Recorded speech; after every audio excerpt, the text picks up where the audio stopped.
नमस्कार दोस्तों, स्वागत है आपका। दोस्तों, भारत पाकिस्तान के बीच में जो सीज फायर हुआ है उसके बारे में आज बात करेंगे कि क्या भारत सरकार का ये निर्णय सही है या गलत है। तो बता दूं आपको कि जैसे एकदम से हमने सुना कि ये सीज फायर हो गया और भारत तैयार हो गया है, तो झटका लगा, डेफिनेटली झटका लगा। मैं खुद मतलब अचंभित रह गया कि कैसे भारत सरकार ने मतलब ये निर्णय स्वीकार कर लिया। और नरेंद्र मोदी जी जो इतने दृढ़ प्रधानमंत्री माने जाते हैं, और वो ऐसी स्थिति में जब भारत इतनी कमांडिंग पोजीशन में था, 20% से ज़्यादा पाकिस्तान का जो एयर इंफ्रास्ट्रक्चर था, एयरबेस वगैरह उनको नष्ट कर चुका था, इतना बड़ा सबक सिखा चुका था, तो कैसे ये स्वीकार कर लिया। पूरा देश अचंभित रह गया इस बात को लेकर के। तो जाहिर सी बात है कि मतलब एक झटका तो लगा, लेकिन अगर अगर इसकी पूरी विश्लेषण किया जाए तो बहुत से कारण रहे होंगे इसके। क्योंकि जब नरेंद्र मोदी जी जब अटैक कर रहे थे पाकिस्तान के ऊपर, तो उनका एक मकसद ये था कि जो आतंकवादियों को सबक सिखाना, जिन्होंने पुलवामा में जो हमला किया था, उनके पीछे जो आका है उनको सबक सिखाना। और उनको सबक सिखाया भी गया, जिस प्रकार से एयर स्ट्राइक की गई, जिस प्रकार से 9 आतंकी ठिकानों को नष्ट कर दिया गया, बहुत सारे आतंकवादी मारे गए। तो वो उनका उतना ही मकसद था। ये बातें मान के चलना पड़ेगा अपने को। क्योंकि अगर सपोज करिए कि इस हमले के बाद में अगर पाकिस्तान रिस्पॉन्ड नहीं करता, रिटेलिएट नहीं करता, तो भारत आगे कोई कार्रवाई नहीं करता। लेकिन पाकिस्तान ने रिस्पॉन्ड किया, ड्रोन भेजे, हमला किया, फतेह मिसाइल दागी, तो भारत ने उचित जवाब दिया उनको। इतना भयंकर जवाब दिया कि बलूचिस्तान, पाकिस्तान, पेशावर, लाहौर सब दहल उठे। उनका कितने एयर बेस उड़ा डाले, कितने ठिकाने ध्वस्त कर दिए गए। तो बहुत तगड़ा इन्होंने जवाब दिया इसका। लेकिन देश की जनता कुछ ज़्यादा चाहती थी शायद। देश की जनता को ये था कि जब भारत इतनी कमांडिंग पोजीशन में था, इतना ज़बरदस्त हमला कर चुका था, तो फिर वो पीओके भी हासिल कर सकता था, भारत अंदर भी घुस सकता था, पाकिस्तान को तबाह भी कर सकता था, पाकिस्तान को घुटनों पे भी ला सकता था। क्योंकि पाकिस्तान को बार बार चांस देना, पाकिस्तान कभी सुधरेगा नहीं। पाकिस्तान कुत्ते की ऐसी धूम है जो कभी सुधरेगी नहीं, मतलब कभी सीधी नहीं हो सकती। तो फिर उसको मतलब बीच में छोड़ देना ऐसी कमांडिंग पोजीशन में, ये गलती आज से नहीं हो रही है, पहले से होती आई है। पहले भी अपन इतिहास में जाए तो पृथ्वीराज चौहान ने कितनी बार मोहम्मद गोरी को रहा था और माफ कर देता था हमेशा। लास्ट में फिर क्या हाल किया मोहम्मद गोरी ने, ये आप जानते हैं। तो ये गलतियां हम करते हैं, हम हमेशा से मतलब टेबल पे आके हारते हैं। चाहे वो 1965 का वार हो, 1965 में हमने जीता, लेकिन कितने महत्वपूर्ण चौकियां उनको वापस कर दिया था। और 1971 में 1 लाख से ज़्यादा पाकिस्तानियों ने सरेंडर किया था, और उस समय इंदिरा गांधी ने वापस उनको छोड़ दिया था। तो उस समय कश्मीर की समस्या हल हो सकती थी।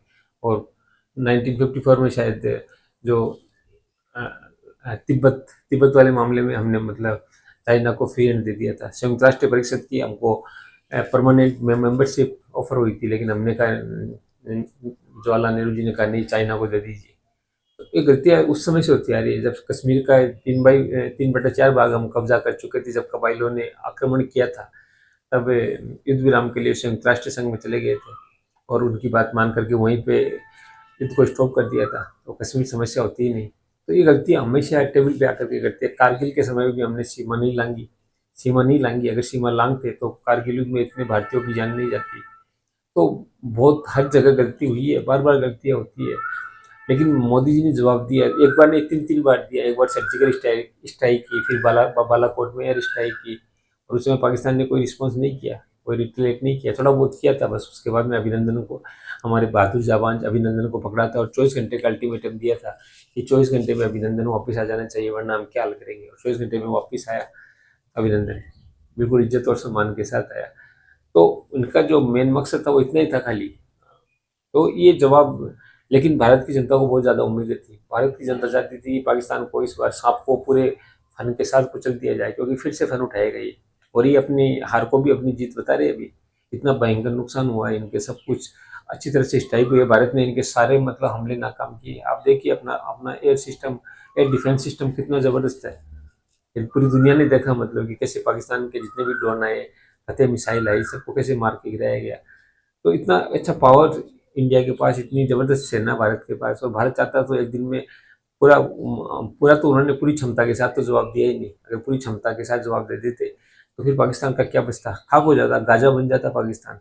लेकिन इनका ऐसा मकसद नहीं था। लेकिन देश की जनता चाहती थी, मोदी जी, देश की जनता चाहती थी कि यह मौका था पीओके हासिल करने का, पाकिस्तान के टुकड़े करने का। ये देश की जनता का भावना थी, और आप तो देश की जनता की भाव फड़ने में माहिर माने जाते हैं। कैसे आपसे गलती हो गई कि जनमानस क्या चाहता है। हालांकि युद्ध से कोई फायदा किसी को नहीं होता, विनाश है, और आज के युग में युद्ध से बचना जरूरी होता है। कोई निष्कर्ष नहीं निकलता, कई वर्षों से रशिया और यूक्रेन का युद्ध चल रहा है, क्या निष्कर्ष निकला उसका? अभी तक कोई निष्कर्ष नहीं निकला।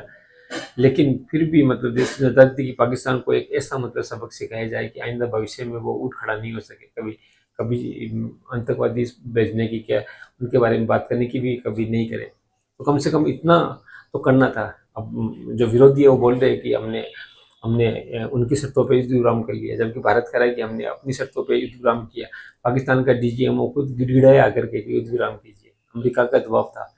लेकिन बहुत सी बातें सच में चाइना खुल करके पाकिस्तान के सामने आया, सब चीज़ें आप देखा, तुर्की का सपोर्ट मिला पाकिस्तान को, लेकिन भारत के पक्ष में कोई फुल फ्लैज्ड कोई भी कंट्री, इजराइल के अलावा कोई ये नहीं बोला कि हम बिल्कुल 100% आपके साथ खड़े हुए हैं।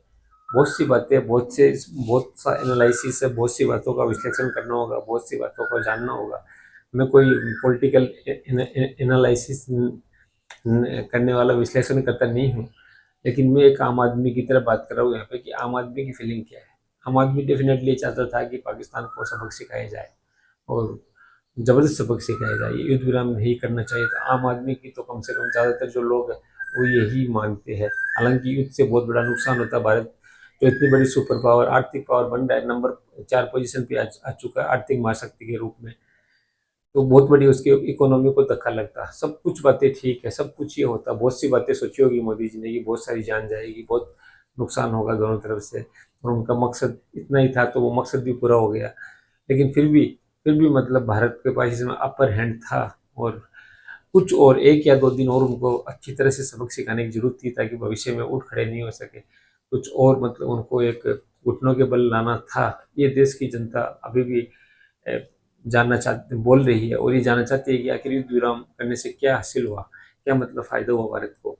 तो ये युद्ध विराम की कंडीशन भारत ने स्वीकार की, जबकि देश की जनता चाहती थी कि पाकिस्तान को पूरा सबक सिखाया जाए। इन सवालों का जवाब डेफिनेटली मतलब नरेंद्र मोदी सरकार को देना होगा, और नरेंद्र मोदी जी के लिए ये बहुत बड़ा एक बहुत ही बड़ा एक लोगों को समझाना बहुत मुश्किल होगा ये बात, क्यों हमने युद्ध विराम किया और क्या कारण रहे युद्ध विराम के। क्योंकि बहुत से लोग इस बात से लेकर अभी भी मतलब ये राष्ट्रवादी लोग वो अभी भी ये चाहते हैं कि ये पाकिस्तान के लिए भारत ने एक बहुत सुनहरा मौका अपने हाथ से गंवा दिया है। तो ये एक्सप्लेनेशन देना होगा उनके दिमाग में क्या था, क्या कारण रहे, क्यों मतलब ये सीज फायर स्वीकार किया गया। ये सारी बातों का जवाब आने वाले दिनों में हमें देखने को मिलेगा। मोदी जी को एक बहुत बड़ा नेता, एक बहुत ही स्पष्ट निर्णय लेने वाला, बहुत ही बुद्धिमान चालाक व्यक्ति माना जाता है। देखते हैं वो किस प्रकार की दलील देकर के देश की जनता को संतुष्ट करते हैं।